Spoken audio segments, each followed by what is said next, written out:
Hi friends, welcome to easy learning channel.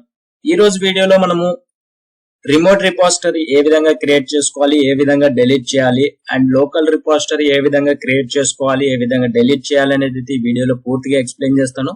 Video అనేది అయితే skip చేయకుండా చూసి నేర్చుకోండి. అండ్ మీకు ఏదైనా డౌట్స్ ఉంటే కామెంట్ సెక్షన్ లో కామెంట్ చేయండి, లేదా డిస్క్రిప్షన్ లో లింక్స్ ఉన్నాయి, జాయిన్ అయ్యి మెసేజ్ అయితే చేయండి, వెంటనే రిప్లై అయితే వస్తుంది. అండ్ ఇక్కడ మనము మన సిస్టమ్ లో ఎక్కడైనా కానీ డౌన్లోడ్ ఫోల్డర్స్ లో కానీ, డాక్యుమెంట్ ఫోల్డర్స్ లో కానీ, డెస్క్టాప్ మీద కానీ మీరు ఒక ఫోల్డర్ అనేది అయితే క్రియేట్ చేసుకుందాం. ఆ ఫోల్డర్ వచ్చేసి మనకు లోకల్ రిపోజిటరీ అవుతుంది. ఇక్కడ చూసుకోవచ్చు, ఫోల్డర్ నేమ్ కూడా నేను లోకల్ రిపోజిటరీ, ఇక్కడ చూసుకోవచ్చు లోకల్ రిపోజిటరీ అనేది అయితే నేమ్ అయితే ఇచ్చేసాను. ఇది మనకు లోకల్ రిపోజిటరీ అనేది అయితే అవుతుంది. మన వర్క్ స్పేస్ లో, మన సిస్టమ్ లో ఈ లోకల్ రిపోజిటరీ అనే ఫోల్డర్ క్రియేట్ చేసుకున్నాము. అలాగే గిటబ్ లాగిన్ అయిన తర్వాత మనకి ఇక్కడ చూసుకోవచ్చు, నా గిటబ్ లో ఆల్రెడీ 5 రిపోజిటరీస్ అయితే ఉన్నాయి. ఇక్కడ న్యూ ఆప్షన్ మీద అయితే క్లిక్ చేయండి. న్యూ ఆప్షన్ మీద క్లిక్ చేసిన వెంటనే మనకు రిపోజిటరీ నేమ్ అనేది అయితే ఎంటర్ చేయాలి.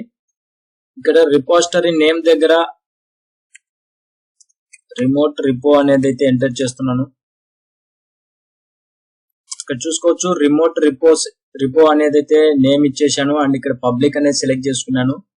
అండ్ మీరు ఇక్కడ ప్రైవేట్ సెలెక్ట్ చేసుకుంటే మీ రిపోజిటరీ నేమ్ అనేది అయితే ఎవరికి విజిబుల్ అయితే అవ్వదు. పబ్లిక్ అయితే ఎవరైనా చూడొచ్చు మీ రిపోజిటరీలో ఏదైనా కోర్స్ ఉండేవి.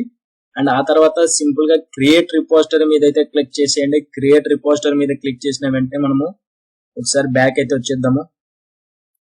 బ్యాక్ వచ్చేసినట్లయితే రిఫ్రెష్ అయితే చేసేయండి. ఇక్కడ చూసుకోవచ్చు, మనకు సద్దాం 9989/remote repo అనేది అయితే యాడ్ అయిపోయింది. మన రిపోజిటరీ అనేది అయితే యాడ్ అయింది.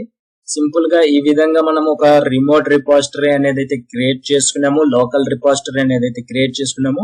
మనకు అవసరం లేనప్పుడు ఈ రిమోట్ రిపోజిటరీ ఏ విధంగా డిలీట్ చేయాలి అనేది అయితే నేను ఈ వీడియోలో పూర్తిగా ఎక్స్ప్లెయిన్ చేస్తాను. అండ్ మనకు ఏ రిపోజిటరీ అనేది అయితే డిలీట్ చేయాలనుకుంటున్నామో ఆ రిపోజిటరీ అనేది అయితే ఓపెన్ చేయండి. ఓపెన్ చేసిన తర్వాత ఇక్కడ మీకు టాప్ లో ఆప్షన్స్ అనేది అయితే కనపడుతున్నాయి కదా, సెట్టింగ్స్ ఆప్షన్ మీదకి అయితే వెళ్ళండి.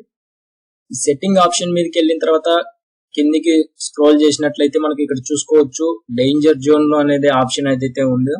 ఇక్కడ డిలీట్ దిస్ రిపోజిటరీ అనేది అయితే లాస్ట్ ఆప్షన్ అయితే సెలెక్ట్ చేసుకోవచ్చు. డిలీట్ దిస్ రిపోజిటరీ అనేది అయితే క్లిక్ చేయండి. డిలీట్ దిస్ రిపోజిటరీ క్లిక్ చేసిన తర్వాత మనకు ప్లీజ్ టైప్ సద్దాం 9989 రిమోట్ రిపో టు కన్ఫర్మ్ అనేది అయితే ఉంది కదా, మనం సింపుల్ గా దీన్ని కాపీ అయితే చేసుకోండి.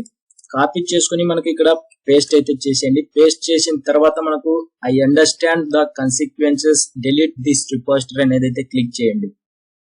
సింపుల్ గా క్లిక్ చేసిన వెంటనే మనకి ఇక్కడ చూసుకోవచ్చు 5 రిపోజిటరీ అనేది అయితే ఉన్నాయి. ఇందాక మనకు సద్దాం 9989/remote repo అనే రిపోజిటరీ అనేది అయితే లేదు. ఇక్కడ చూసుకోవచ్చు, your repository was successfully deleted అనేది అయితే వచ్చేసింది. అండ్ ఈ విధంగా మనము ఒక రిమోట్ రిపోజిటరీ అనేది క్రియేట్ చేసుకొని రిమోట్ రిపోజిటరీని డిలీట్ చేసుకోవచ్చు. మన లోకల్ రిపోజిటరీ అనేది అయితే సింపుల్ గా మనం ఒక ఫోల్డర్ అనేది అయితే క్రియేట్ చేసుకున్నాం కదా, సింపుల్ గా దీన్ని ఈజీగా డిలీట్ చేసేయచ్చు. ఈ విధంగా మన remote repository and local repository create చేసుకోవడం తెలిసింది. అండ్ ఏ విధంగా డిలీట్ చేయాలనేది అయితే కూడా చెప్పాను. అండ్ ఇది ఫ్రెండ్స్ ఈ రోజు వీడియోలో. మీకు ఏదైనా డౌట్స్ ఉంటే కామెంట్ చేయండి, డిస్క్రిప్షన్ లో లింక్స్ ఉన్నాయి, జాయిన్ అయ్యి మెసేజ్ అయితే చేయండి, వెంటనే రిప్లై అయితే వస్తుంది. మీకు ఇలాంటి వీడియోస్ మరెన్నో పొందడానికి మన ఛానల్ ని సబ్స్క్రైబ్ చేసుకొని పక్కన బెల్ సింబల్ ని యాక్టివేట్ చేసుకోండి. బెల్ సింబల్ ని యాక్టివేట్ చేసుకున్నట్లయితే నేను చేసిన వీడియోస్ యూట్యూబ్ లో అప్లోడ్ చేసిన వెంటనే మీకు ఒక నోటిఫికేషన్ ద్వారా పొందుతారు. వీడియోస్ అనేది అయితే మిస్ అవ్వకుండా చూసి నేర్చుకుంటారు అనేసి అయితే చెప్తున్నాను. అండ్ వీడియో కనుక నచ్చితే లైక్ చేయండి friends. And thank you friends video చూస్తున్నందుకు.